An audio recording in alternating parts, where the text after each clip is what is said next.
Hello, happy Friday, everyone. Good afternoon. Welcome to the marketplace. Coming up this afternoon, Ghana's top agency for investment promotion proposes review of the country's laws which restrict retail trade to only Ghanaians.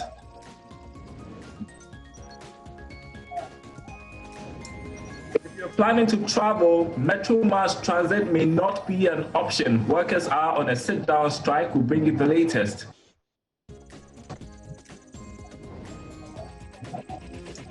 And we'll be at the KUMASI ABATTOIR, where cattle dealers are protesting increment in charges that could affect how much you purchase for meat. Thanks for being with us. Details right after this break.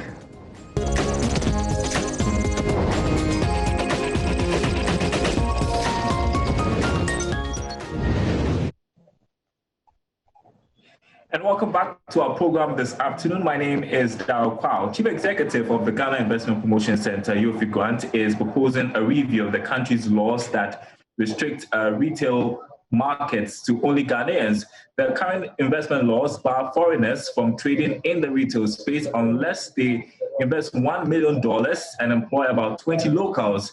Interpretation of this law has led to serious agitations between local traders and their West African counterparts. Now, Yofi Grant tells Joy Business the current investment climate does not support such legislation.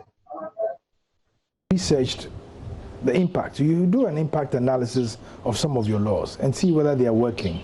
And if they are not working, then for me, then take it out. If it's not helping you and it's not doing anything, but it's rather a barrier to you, then take it out. If it was a barrier to them and helping us, then it's fine. And so, for example, I know exactly where you are leaning towards. That's the minimum capital requirement for an investor. You ask the question, why does an investor need a minimum capital? Because, one, you don't want to give him an unfair advantage over your people. So you think he must bring some money. Yeah. But the virtue of the fact that he's coming to invest in itself means he's bringing some money. Why do you set a limit? And what is the significance of the limit? The interesting thing is, in our research, what we found out was that it's even now that we have that law that we've seen more infringements by our neighbors and other people from across the world, which has led to some unfortunate incidences that have occurred in the marketplace. Yeah. It's whilst this law was in place. So obviously the law wasn't working, and there's been insistence that government must act on the law, but it's not as easy as that. It's not as simple as that. What do you think we should be doing? Because should we increase the capital? No, I think that we should remove it. We should take it all out. And investors have complained. Even Ghanaians complain. Because our economy is significantly SME, SMI. So if you want to form a company, a JV with a foreigner, and it's 50% owned by the Ghanaian and 50% owned by the foreigner, and the minimum capital that the foreigner should bring. Now, since he doesn't know your country, he says, okay, I'm going to bring only 200,000. Then you, the Ghanaian, will also have to bring 200,000. And very often, the Ghanaians don't have it. The fear is that the Aboagye-Wiafe who sell in the market, if you take this capital off, these foreign investors will come in and even... But those are not necessarily investors. Those are traders. Okay. There's a difference between the investor and the trader. So that the large-scale investors don't put in any capital requirement for them, right? Let them come in and bring in the capital. Yeah, they bring in the capital. They create jobs. I mean, look at the Ghanaian economy. If you look at the mobile telephony industry, which has been in the forefront of a lot of job creation in Ghana, it's all foreign direct investment. You look at the mining industry, mainly funded by foreign direct investment, but it's created jobs for Ghanaians. And we've grown our thing. My only disappointment is that if I were to be looking at securing Ghanaian interests, it's in some of these strategic places, like our oil and gas, our gold. Those are the places. But that doesn't matter anymore. If you take a country like Switzerland, it's a wealthy country, but they don't have anything. The money that you see in Switzerland is all foreigners. You look at Dubai. Dubai itself barely has anything. The whole economic miracle of Dubai has been funded by foreign direct investment. China's transformation, foreign direct investment. They set up enclaves and invited investors to come in. Singapore, the same. Malaysia, the same. India, the same. Why should we be sitting down thinking it will be any different for us? The retail space, and I know that's been a very, very topical thing. How or what do you propose we deal with it in terms of that? Should it be exclusively left for Kwame Mensah, Ajua to operate in that space? So we should allow some level I wouldn't even ask that question. What I want, for me, what would be ideal for me, and is the decision is not left to me alone anyway. What you propose to the team? What I would propose is that we should find a way of making them competitive. It's all about competitiveness. So if a Ghanaian trader was borrowing at 2% and he had to compete with another trader borrowing at 5%, who do you think will have an advantage? The Ghanaian trader. But we've not incentivized them, and yet we want them to play a significant role in the, in the value chain, in the supply chain. And if we still believe that that is an area we should exclusively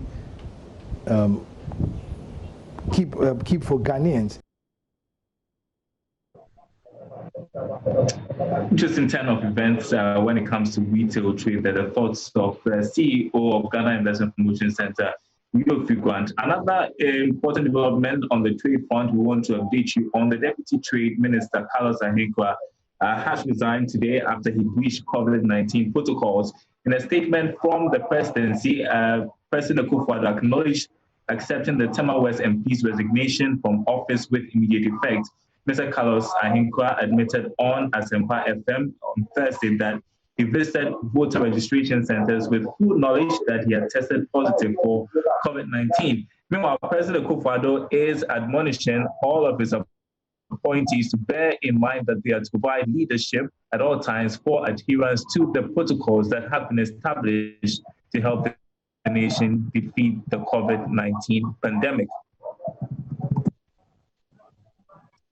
All right, we want to turn attention to other stories. If you are planning to patronize the services of transport operator Metromass Transit, you may have to think twice. You just may be stranded. Drivers have embarked on a sit-down strike over unpaid salaries, and correspondent Nana Sensumenza has been following the story for us. He joins me from KUMASI. You are in a vehicle, but I bet, Nana, that it is not a Metromass Transit vehicle. Tell us more about why the drivers have not been paid, an issue of financial trouble the company is facing. Dario, obviously, the Metromass Transit is going through some turmoil in terms of finance, in terms of the finances, so to speak. Speaking with the aggrieved workers, the number over 200 workers, they say they have laid down their tools. They won't work until their 2-month salary arrears are settled.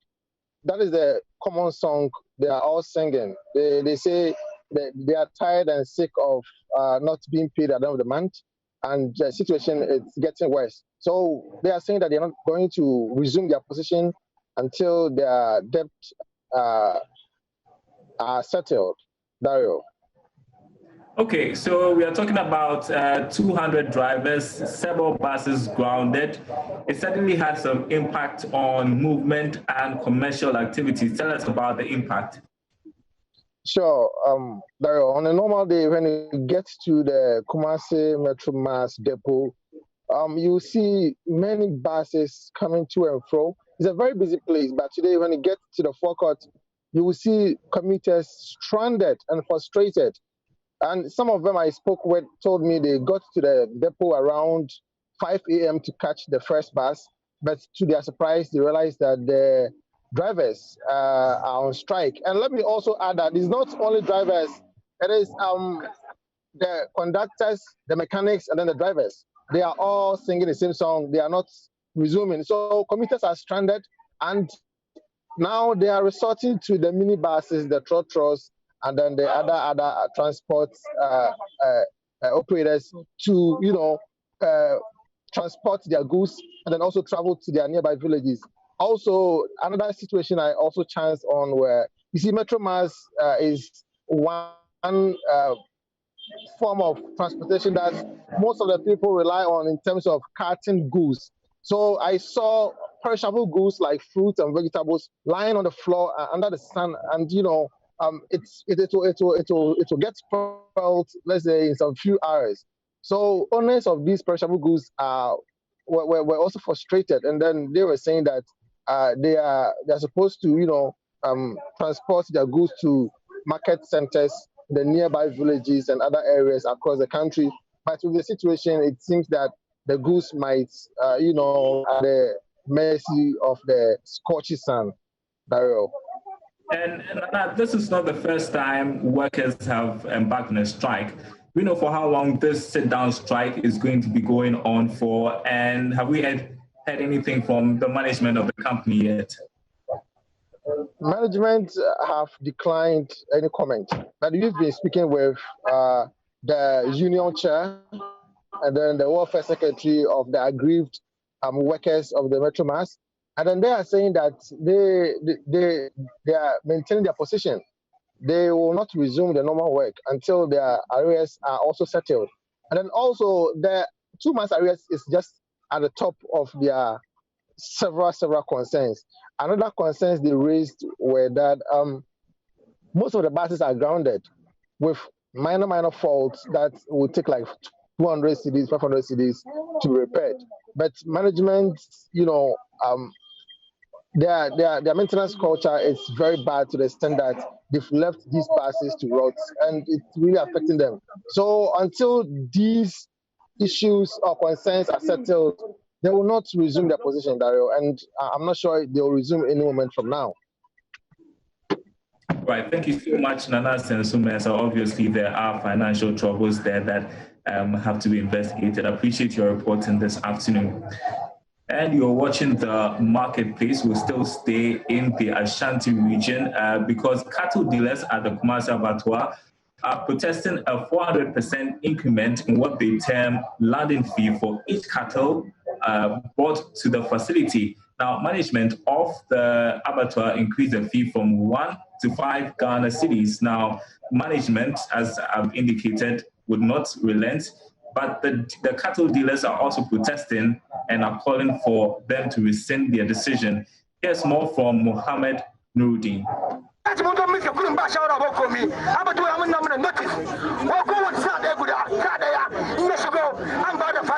Management of the abattoir have issued a statement that a new fee for every animal is 5 cedis. Customers who also come to buy will pay 10 cedis. Previously, we paid 1 cedi for an animal. We are not even worried about that, but just go through the crows and see how unhygienic they are.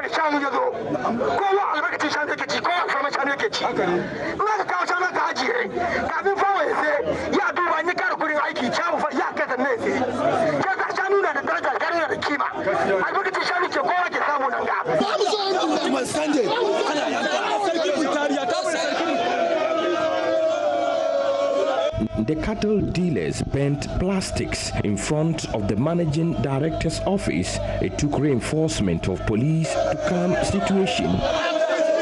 Before we even agreed to pay the money, we were made to understand that if any animal gets missing, the owner will be compensated. Since we started, nobody has paid for our lost animals. Our crows are not in good shape, but they haven't fixed them, as agreed. They walked journalists through the crowds where cattle wait for the end. They say the place is unhygienic and therefore doesn't deserve the current fee being charged.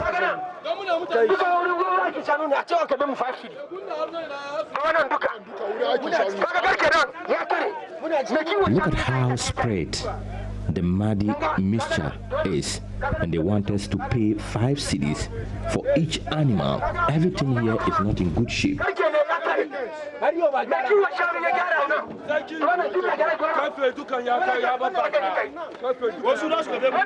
They asked me to put some gates at some vantage points. I did that. Meanwhile, we were still collecting 1 cedi per animal for landing in KUMASI abattoir. They asked us to make some trunk for them to get water to drink. We did that. All these things that we are doing entails costs. But management say they have done what it takes to keep the place safe for the dealers. Joe Owusu Bodi is the managing director of the abattoir. When it rains like this during rainy season, we need to scoop the place, the droppings, twice in the year. So we are to start scooping. And it all entails cost. We can't do this thing without getting them this thing. And then we said we also wanted to have something small so that we can try to make the place fine for them. The cost of our security and then the general staff, they can pay. Because what we get averagely for them is below 5,000. But the dealers are disappointed. They are not getting value for money. Management have resolved to further engage the cattle dealers on the matter. The cleaning, one animal that's here, it's my problem. I have to go and bury the animal.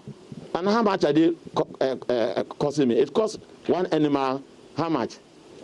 About 70 cedis. One animal, a dead animal, carcass come, go to landfill site. They collect 70 cedis before we bury the animal. You don't bury the animals. And a week I can bury about 5 to 10 animals. You see, which is not nice. And one cedi, by the day's work, I have used to bury the animals. So when we talk of all these things, they don't want to agree. That is why we are saying that they should come and let's sit down and then judge and see how best we could all come together and see what we can do. So that's what we are waiting for. You are welcome. A report by Mahmoud Mohammed Nuruddin.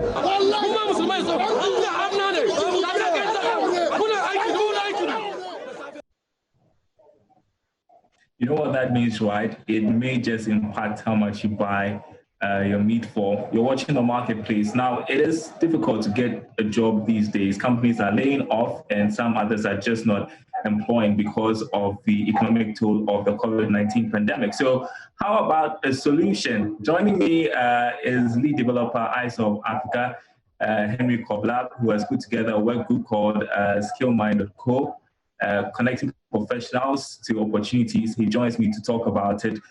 Great to see you, Henry. So tell me about this initiative started. Awesome. How are you? Okay, so relatively we realized that the global trends which comes in for us to change the way and the landscape where people work is very important. We in the tech industry have realized that, a lot of people reach out to us asking us that I want a guy to do graphic designing for me. I want someone to do web development for me. These are not jobs that you have to sit 9 to 5 to be doing. But then they actually would be able to give you a lot of funds. And so we realized that creating a platform that makes it easy to connect people without really getting them into touch was very important. And so that was what we set out to do, and we've created SkillMind.co. Well, the initiative started before the COVID-19 pandemic, I should think, and it has become even more relevant during these times when people are getting laid off and companies are not employing. Exactly. So I think that it was an idea of lead from December last year, and it's really proven itself to be, because just launching it has had close to like 6,000 people freelancers registering to be on the platform.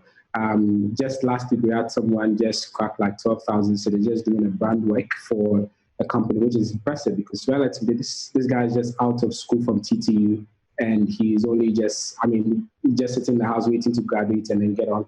And this person relatively now gets to have a job, sit in the house, do their job, and then earns at least 12,000, which is very okay for people. So I think that it's been more relevant during these times, and it should be. In actual sense, it's actually the global trend, and so it doesn't really take a lot away from it, but it's a new way where people are sort of working to make sure that they have enough money. The interesting part of it is that it's not just about people who are not working, but people are even working. There have been people who are just doing some jobs in the bank and all, but still would be able to earn some level of salary away from their 9 to 5 jobs. There have been accountants who just reach out to companies and just do their accounts within a day or two, and they should be good enough to move on to the next client. And so the idea relatively is not for people who don't have work to do or because there's a pandemic in place, but sort of the new trends which helps people to raise extra funding for themselves without having to move and leave from their houses. And a final question, what's been the feedback like for the months that this thing has been operational? What are the various professionals telling you about how helpful it has been, and what are the people they are working for also saying about it? Awesome. It's been awesome. I think that the reception has been awesome, especially from the tech community. Quite a lot of people, over 6,000 people have registered to be on the platform. Quite a lot of ideas also flowing in to make sure that it's getting to be better. But I think that the most interesting part of it is that it's on a lot of ideas coming in. The mobile applications are going to be launched just very soon, and so that makes it very easy.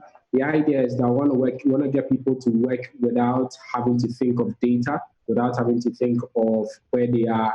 It's just supposed to be that easy. And so even the mobile applications are going to be very robust in such a way that you don't need to have data to be able to be on. And so anywhere, anytime, any day, you should be in communication with clients that are willing to throw in jobs to you. I think that more would also come in from the education that will be done for most of the clients, and especially for the people that are bringing in the jobs, because what's going to happen is that we're going to have to do a lot of training to get them to reduce their labor cost and get people to do some of these work without having to sit in the offices. Great stuff. Thanks for speaking with us. You had there Henry Kobler. He is the lead developer for iSolve Africa behind the skillmind.co. You should check it out just in case you're looking to be connected to job opportunities. During these times, very crucial. Thanks very much indeed. Now, finally, the newly elected executives of the Ghana National Association of Small-Scale Miners have been tasked to ensure that the operations are streamlined. Here's more from a swearing-in ceremony. The small-scale mining sector is an important socio-economic area for rural development in many developing countries like Ghana. It represents a crucial livelihood and income source for the extremely poor local population. Justice Akrovia says the impact of the miners from rural development to revenue generation cannot be overlooked. The increase of revenue, serving as a source of income, etc., cannot be overlooked. I would then teach you also to comply with government policies, regulations, and guidelines concerning your sector and effectively give out what is expected of you. I humbly entreat you to always prepare effectively. I'm talking to the executive for meetings to enable you to participate effectively to improve your own sector. Do not attend meetings just to sit in and listen, only to take your allowance at the end of it.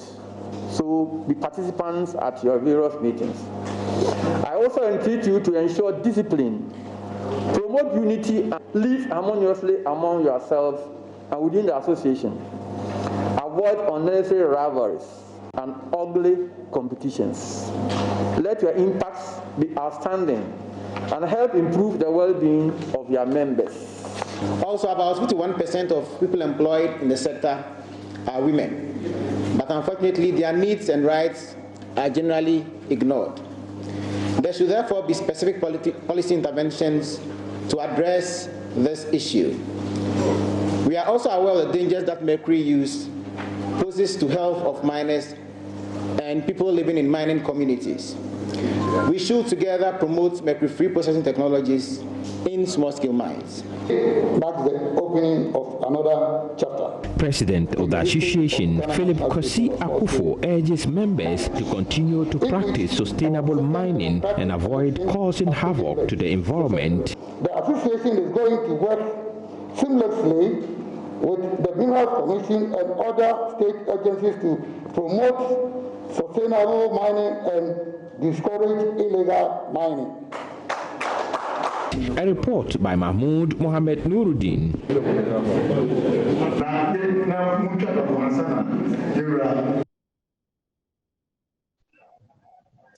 And that's the marketplace. My name is Darryl Powell. Election Brief is up next.